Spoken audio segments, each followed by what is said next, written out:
52 avant notre ère. Gaule, Oppidum d'Alésia. Au lendemain d'une terrible nuit de combat, le chef Arverne Vercingétorix est victorieux.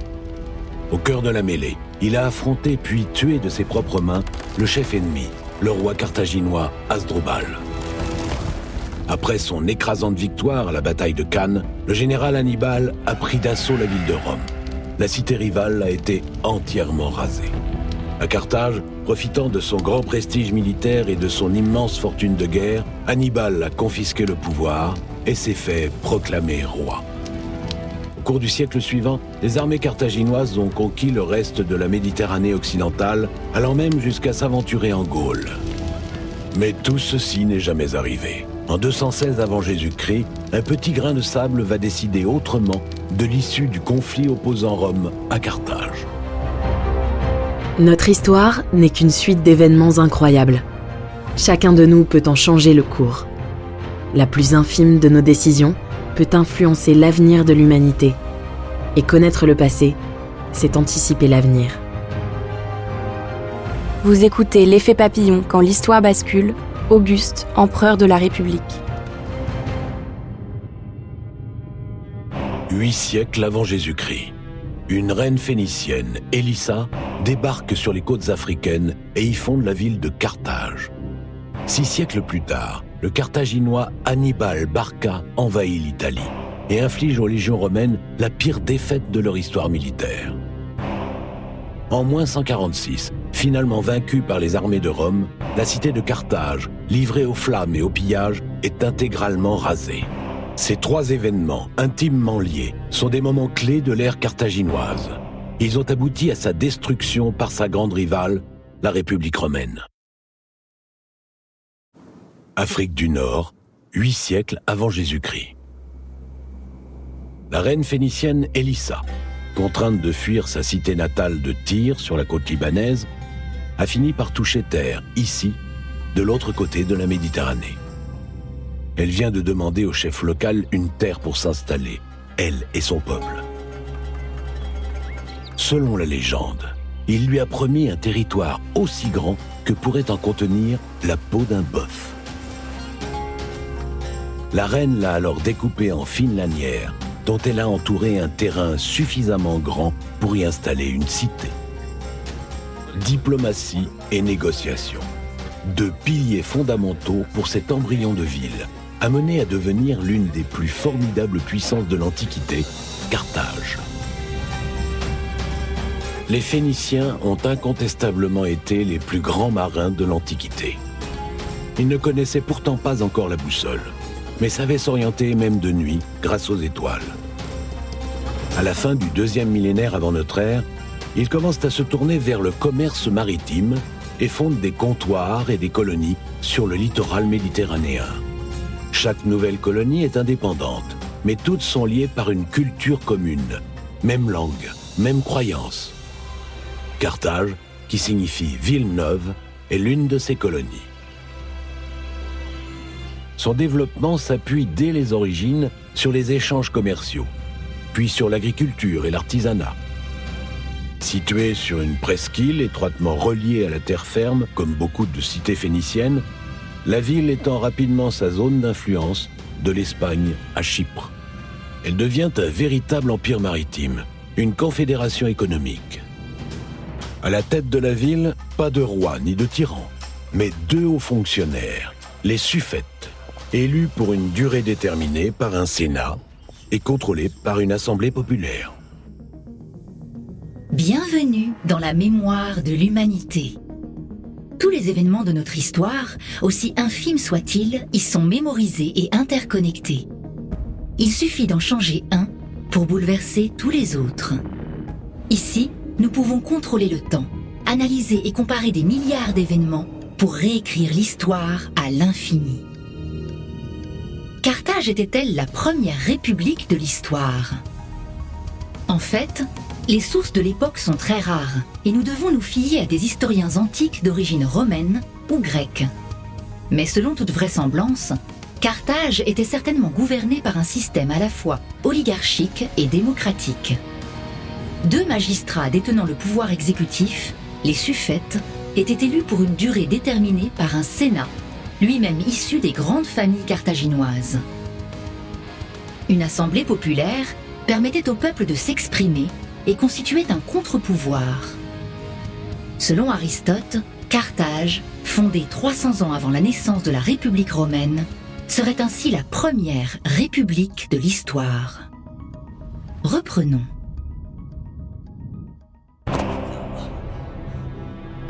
À la suite d'une dispute, Rémus vient d'être tué par son frère jumeau, Romulus.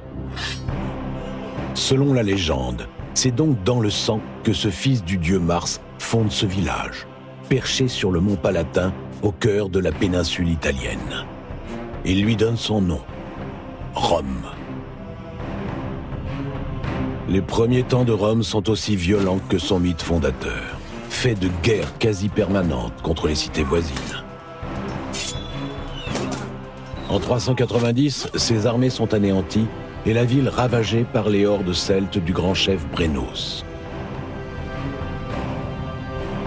Les Romains n'oublieront jamais ce traumatisme. Entourés d'ennemis, ils deviennent obsédés par leur propre survie et n'auront de cesse de se constituer un espace vital toujours plus grand, seul garant de leur sécurité. Or, au IIIe siècle avant notre ère, les adversaires ne manquent pas dans cette région du monde. Une multitude de peuples, de cités et de royaumes sont en perpétuel mouvement. L'ombre d'Alexandre le Grand plane encore sur la Méditerranée orientale. En Méditerranée occidentale, les Grecs sont très présents en Sicile, en Italie ou en Gaule, où ils ont fondé de nombreuses colonies, comme celle de Massalia ou Syracuse. Les alliances se font et se défont, chacun essayant d'imposer son autorité. Guerre après guerre, sacrifice après sacrifice, les légions romaines contrôlent bientôt toute la péninsule italienne. En 264 avant notre ère, elle n'est encore qu'une puissance régionale, mais elle s'est forgée une combativité à toute épreuve. Ces légions de soldats citoyens sont dévoués et prêtes à se battre jusqu'à la mort pour la patrie. Pendant plusieurs siècles, Carthage et Rome se développent chacune de leur côté. La première est une confédération maritime ancrée en Afrique, la seconde une puissance continentale tournée vers les terres. Les deux cités ont même déjà conclu plusieurs accords commerciaux. Mais Rome a pris le goût de la conquête et du pouvoir. L'Italie conquise et sous contrôle, les nouvelles menaces ne peuvent venir que de la Gaule au nord ou de la Sicile au sud en vue des côtes italiennes. Or, la Sicile, cette île stratégique située au carrefour des routes maritimes, est presque entièrement sous domination carthaginoise. Les deux puissances sont maintenant face à face, simplement séparées par un détroit d'à peine quelques kilomètres de large. La Méditerranée est entourée de terres et parsemée d'îles. Qui veut la contrôler doit posséder une grande flotte de guerre. Au IIIe siècle avant notre ère, le plus puissant navire de combat est incontestablement la Quinquérème, galère antique caractérisée par 5 rangées de rameurs, d'où son nom.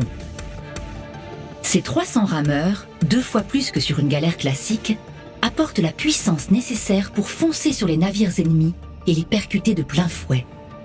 Le rostre, sorte de bélier en bronze situé à la proue, fracasse alors la coque adverse et provoque le naufrage. Les Romains, nettement plus à l'aise sur terre que sur mer, vont développer une autre tactique. Le corbeau, une passerelle amovible en bois munie d'un pieu en fer, a été conçu pour se rabattre violemment sur les navires ennemis et permettre l'abordage suivi d'un combat au corps à corps dans lequel excellaient les légionnaires. Les Romains ont trouvé le moyen de transformer le combat naval en combat terrestre. De quoi rééquilibrer la balance des forces. 260, au large de Mylae. La flotte romaine vient de vaincre celle de Carthage. C'est le choc. L'une des plus grandes marines de guerre de toute la Méditerranée vient d'être écrasée sur son propre terrain. La première grande victoire navale de l'histoire militaire romaine, mais pas la dernière de cette terrible guerre que se livrent depuis 4 ans, les deux cités rivales. Dès 264, les légions ont débarqué en Sicile. Depuis, les sièges se succèdent, chaque camp marquant tour à tour des points. Conscient que le conflit se jouerait sur la maîtrise des mers, le Sénat romain a voté pour la construction d'une grande flotte sur le modèle carthaginois et a massivement recruté des marins grecs du sud de l'Italie. De son côté, Carthage a engagé en masse des mercenaires. Et en Sicile, les troupes du brillant général Hamilcar Barca parviennent à déjouer la puissance des légions. Le conflit s'enlise. Les morts ne se comptent bientôt plus qu'en milliers. Deux superpuissances sont en train de jeter toutes leurs forces dans un combat de titans. Au large d'Ecnome, la flotte romaine est une nouvelle fois victorieuse et débarque des troupes en Afrique. La route de Carthage est grande ouverte. Carthage contre-attaque et expédie en Sicile 200 galères et une centaine d'éléphants de guerre. À Drépane, la flotte carthaginoise inflige un terrible revers aux galères romaines.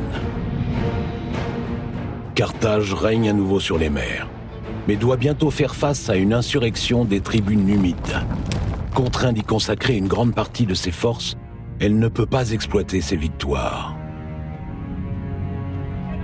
À Rome, le gouffre financier des dernières défaites permet aux partis hostiles à la guerre de bloquer toute nouvelle dépense militaire. De son côté, exsangue, Carthage tente d'obtenir un crédit auprès de l'Égypte. Le commerce, moteur de l'économie carthaginoise, est au point mort. La guerre coûte cher. Voyant la situation bloquée, les Romains ont recours à un emprunt privé. À leurs frais, de riches citoyens équipent une ultime flotte de combat. Il faut en finir. 241, au large des îles Égates. L'affrontement, à l'image de la guerre, est colossal. La victoire romaine écrasante. Pour le Sénat carthaginois, dominé par de grandes familles marchandes, c'est la défaite de trop.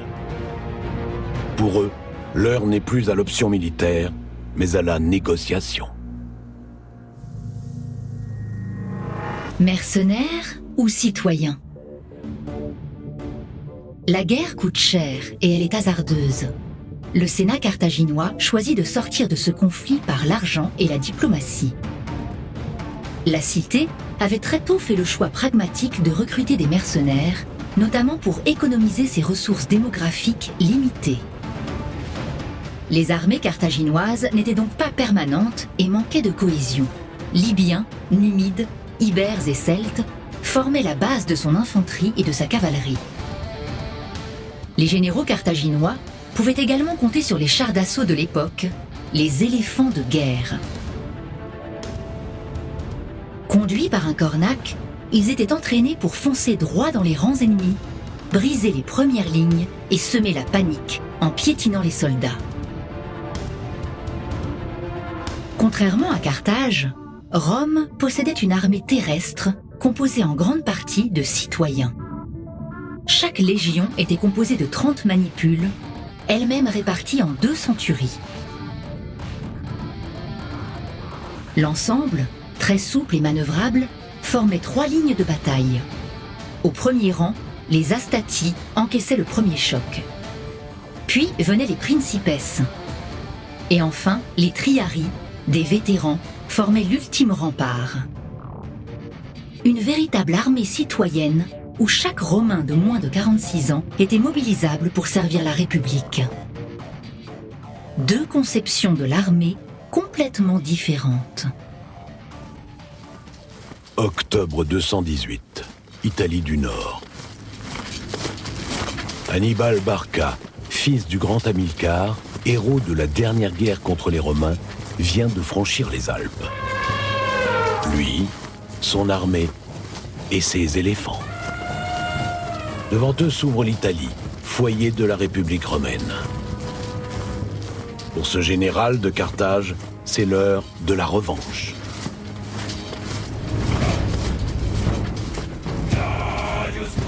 À l'issue de la guerre précédente, Carthage a été contrainte de céder la Sicile et de nombreuses îles en plus du versement d'une forte indemnité. S'en sont suivies 23 années de paix armée, durant lesquelles Rome s'est emparée de la Sardaigne. De son côté, Carthage a compensé ses pertes territoriales par la conquête d'une large partie de l'Espagne. Le pouvoir oligarchique des marchands carthaginois a vu émerger une nouvelle famille dominante, celle des Barcides, dont fait partie Hannibal.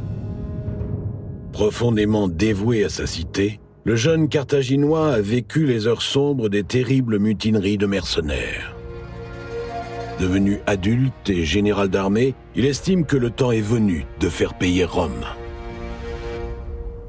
Conscient de la faiblesse de sa flotte, il choisit de prendre les Romains par surprise et de gagner l'Italie par voie de terre à travers la formidable barrière naturelle des Alpes.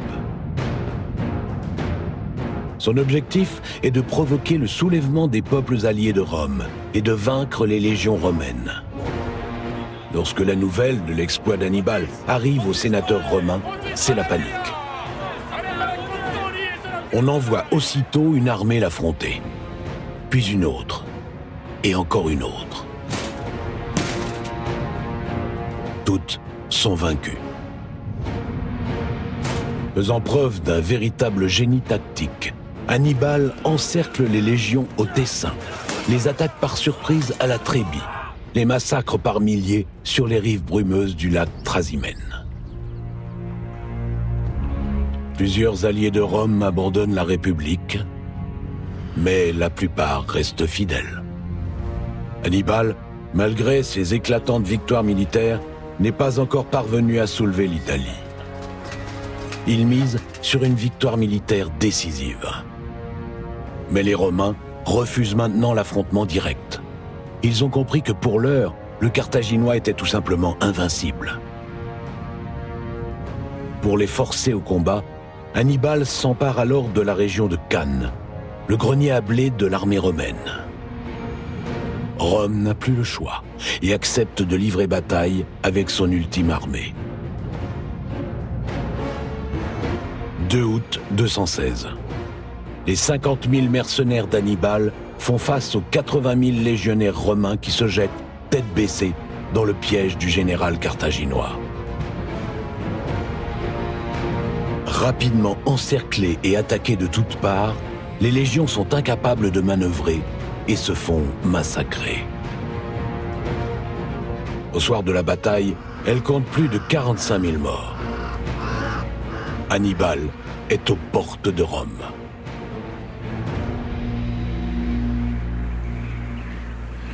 Nous venons d'arriver à un point de divergence. Un point de divergence est un événement clé, un carrefour dans notre histoire où notre monde peut basculer d'un côté ou de l'autre. Hannibal vient de terrasser les armées romaines. Il n'a plus qu'à marcher sur Rome, prendre la ville et tuer dans l'œuf les ambitions romaines. S'il l'avait fait, nous vivrions aujourd'hui dans un monde qui n'aurait jamais connu l'Empire romain. Les conséquences, immenses et multiples, auraient changé du tout au tout le visage du monde. De l'Empire, l'Occident a hérité du droit romain et de la propriété, de l'art et de la culture latine et grecque, mais aussi de la religion chrétienne, qui a rayonné à travers l'Europe grâce à lui. Carthage aurait peut-être étendu son influence jusqu'en Gaule. Les Européens d'aujourd'hui seraient alors profondément imprégnés de culture carthaginoise et parleraient peut-être une langue sémitique proche de l'arabe. Mais arrivé aux portes de Rome, Hannibal semble hésiter. Ses troupes sont épuisées et il manque de matériel de siège. Le Carthaginois renonce à assiéger Rome et occupe le sud de l'Italie. Il pense la reddition des Romains inévitable et proche. Mais à l'abri de ces solides murailles, le peuple romain va en décider autrement. 202 avant notre ère, plaine de Zama, Afrique du Nord. Hannibal vient d'être rappelé d'urgence d'Italie. Les troupes romaines du général Scipion ont débarqué en Afrique, se sont alliés au prince numide Massinissa et menacent de prendre Carthage. Quelle ironie! Après avoir menacé la capitale romaine des années plus tôt, il a vu sa stratégie d'isolement complètement échouer. L'Italie est restée fidèle à Rome, et aujourd'hui, il est contraint de voler au secours de Carthage. Les éléphants carthaginois foncent droit sur les légions du général Scipion. Mais le stratège romain a anticipé l'attaque et a ordonné à ses troupes de laisser passer les mastodontes pour mieux les encercler et les exterminer. La mêlée tourne rapidement à l'avantage des soldats de Rome. Hannibal est battu. La guerre est perdue. La cité doit livrer toute sa flotte, ses éléphants de guerre, et céder l'Espagne. Elle n'est plus que l'ombre d'elle-même. Carthage est à terre, mais toujours vivante. Privée de tout rôle politique et militaire, elle relance son commerce et redresse la situation économique en quelques années. La ville s'enrichit à nouveau. Au bout de 10 ans à peine, elle propose à Rome de régler ses dettes de guerre en avance. Au Sénat, le spectre d'un redressement militaire de Carthage hante de nouveau les sénateurs. Caton, l'un des plus virulents, ponctue tous ses discours par la phrase « Carthago delenda est ». Carthage doit être détruite. Et les Romains ne vont pas tarder à trouver un prétexte. Contrainte de se défendre contre une agression du royaume numide, Carthage a dû se réarmer. Il n'en fallait pas plus. En 146 avant notre ère, au terme d'un long siège de 3 ans, se joue le dernier acte de cette guerre séculaire. Les troupes romaines pénètrent en force dans la cité en feu. Le combat, maison par maison, est sans pitié.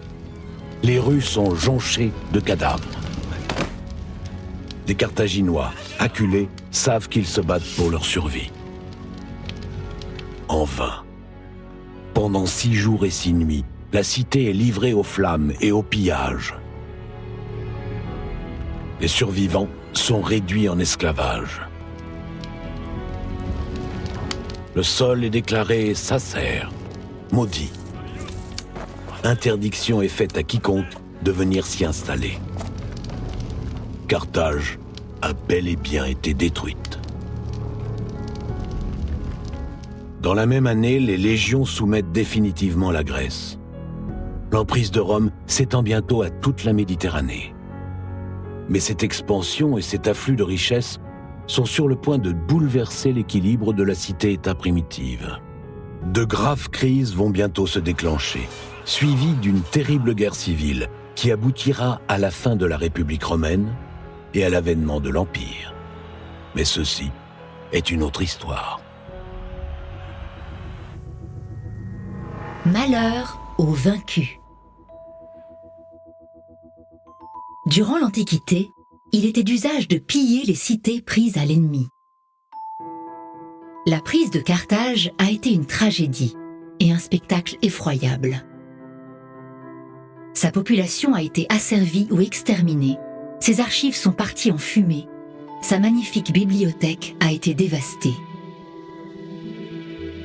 Si bien qu'après une existence de 650 ans, on ne connaît presque rien de la cité. Comme si elle avait disparu de l'histoire. Elle ne subsistera qu'à travers sa langue et sa culture qui survécurent dans ces anciennes colonies. La succession des 3 guerres qui ont amené à sa destruction sont aujourd'hui connues sous le nom « guerre punique ». L'expression punique est latine et non carthaginoise. Ce fait même est révélateur que ce sont les vainqueurs qui font l'histoire. Rome, elle, a survécu à ce siècle de guerre. Plus forte démographiquement, elle a su faire preuve d'une résilience à toute épreuve, une formidable capacité à encaisser des chocs terribles sans jamais abandonner. Ses armées anéanties et Hannibal en position de donner le coup de grâce, elle a refusé toute reddition et a préparé la riposte. Et de fait, à travers sa longue histoire, Rome semble avoir toujours refusé de traiter sans avoir au préalable assuré la victoire. Là réside peut-être le secret de la réussite romaine. Vous venez d'écouter L'effet papillon quand l'histoire bascule. Si vous avez aimé ce podcast, vous pouvez vous abonner sur votre plateforme de podcast préférée et suivre Initial Studio sur les réseaux sociaux. L'effet papillon quand l'histoire bascule est une série de podcasts coproduite par Initial Studio, Madfilm et Triary Prod, adaptée de la série documentaire audiovisuelle Point de repère, coproduite par Madfilm et Triary Prod, créée par Pierre Lergenmüller et Jean Marr, et écrite et réalisée par Pierre Lergenmüller, avec les voix de Michel Roy et Karine Pinotto. Production exécutive du podcast, Initial Studio. Production éditoriale, Sarah Koskiewicz et Mandy Lebourg. Montage, Camille Legras, avec la voix d'Alix Martineau.